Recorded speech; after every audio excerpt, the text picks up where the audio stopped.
আসসালামু আলাইকুম। হ্যালো ভাই ব্রাদার এবং জনগণ, এখন আমি আছি লোগা উপজেলা মডেল মসজিদ ও ইসলামিক সাংস্কৃতিক কেন্দ্র বাজিতপুর কিশোরগঞ্জ। সারা বাংলাদেশের সব মডেল মসজিদ কার্যক্রম শেষ এবং নামাজ পড়তেছে 1-2 বছর যাবত। যাই হোক, আমরা বাজিতপুরের মসজিদটা বিভিন্ন জায়গা জমি সমস্যার কারণে হইতে দেরি হয়েছে। তখন মসজিদের কাজ কমপ্লিট হয়ে গেছে, ভিতর ইলেকট্রিক যে কাজগুলি এগুলো শেষ। এখন কত হইতেছে, উদ্বোধন হইতেছে না, কে লেগে হইতেছে না।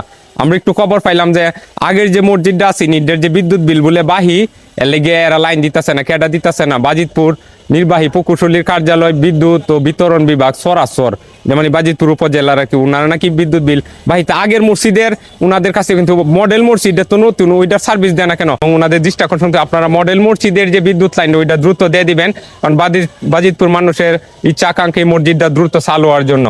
তো আর আগের বিল যেটা পাইবেন এটা আগের মসজিদের কমিটির কাছ থেকে নিবেন, কিন্তু এটা তো সারা বাংলাদেশের প্রতি উপজেলা একটা বড় মসজিদ, ওইটার বিদ্যুৎ লাইন আপনারা কেন আটকে রাখছেন? ওইটা দ্রুত পদক্ষেপ নেন, বাজিতপুরের মানুষের ইচ্ছে এটা দ্রুত চালু হওয়ার জন্য। আসসালামু আলাইকুম।